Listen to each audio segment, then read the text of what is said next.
ইয়াল্লা তাল বাল কালিবালি শুগুল সালাই কুন্ড ফিলিস্তিনে দিনে কি মুসিবতে পড়লাম।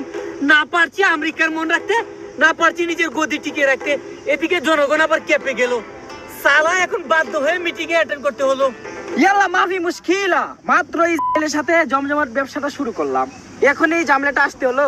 ঠিক আছে, মিটিং এ যাই সিদ্ধান্ত হয় না কেন, আমেরিকার স্বার্থের উপর যাতে কোনো ধরনের আঘাত না পড়ে। এই যে পুকুন্ডটা আবার চলে এসেছে। ইয়া আইনাল আরব, আমাদেরকে রক্ষা করুন। কেন, কি হয়েছে বল? কেন আপনাদের চোখ কি অন্ধ হয়ে গেছে?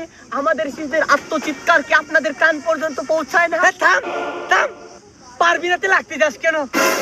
হে ভাই আমার, কান্না করিস না, ওই মহান আল্লাহ তাআলার পক্ষ থেকে আবারও আসবে আবাবিল তোদেরকে রক্ষা করার জন্য।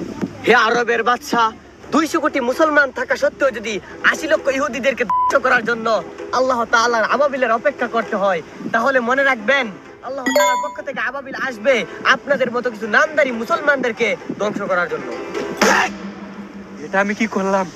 এখন যদি আমার দেশের জনগণ জানে তাহলে তো আমার গদি নিয়ে টান পড়ে যাবে। এ ভাই কিছু মনে করিস না, মাথাটা গরম হয়ে গেছিল। তোরা কিছু মনে করিস না, বিমান দিয়ে কিছু ত্রাণ সহায়তা তোদের এখানে পাঠাবো। আর নসিবে যা আছে তা হবে, আল্লাহ লেখুনি কখনো মিথ্যা হতে পারে না। চলে যাক, তাতে আমরা বিমান দিয়ে ভরপুর ত্রাণ সহায়তা পাঠাবো, কি বলেন? এই ত্রাণ দিয়ে আমরা কি করব যদি আমরা বেঁচেই না থাকি? ইহুদিরা আমাদের ভূখণ্ড দখল করে নিচ্ছে, পৃথিবী থেকে মসজিদুল আল আকসা ছিন্ন বিচ্ছিন্ন হয়ে যাচ্ছে। ঠিক আছে, আমাদের আমেরিকার সাথে কথা হয়েছে, তোদের নতুন একটা জায়গায় হস্তান্তরের ব্যবস্থা করে দিচ্ছি, আর ওই জায়গাটা ছেড়ে দে। মাফি খালাস, তোদের এই পরাধীন দেশটা নিয়ে তো পাওয়ার কি দরকার? আমাদের তো আরো 57টা মুসলিম স্বাধীন দেশ আছে। পরাধীন পরাধীন কাকে বলছেন?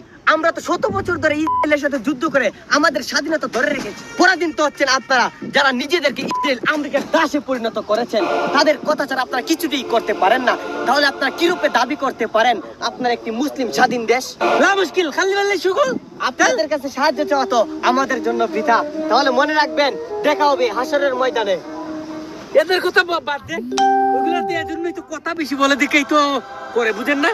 তাহলে এখন ব্যবসা বাণিজ্য নিয়ে আলোচনা করেন। মাফি মুশকিলা, আমরা তো ইতিমধ্যে সবকিছুই করে ফেলেছি। কিছু সিনেমা হল খুলে বসেছি, নর্তকীদের জন্য ডান্স কনসার্টও খুলে বসেছি, আর এখন শুধু পতিতালয়টা খোলার বাকি রয়েছে। ভালোই করেছেন, কি বলেন? হ্যাঁ হ্যাঁ, ওই আমাদের ইসরায়েল আমেরিকার সাথে কখনো সম্পর্ক নষ্ট করা যাবে না। হ্যাঁ হ্যাঁ হ্যাঁ, কখনো করা যাবে না। আসি আসি। আচ্ছা ওকে, ভালো থাকবেন।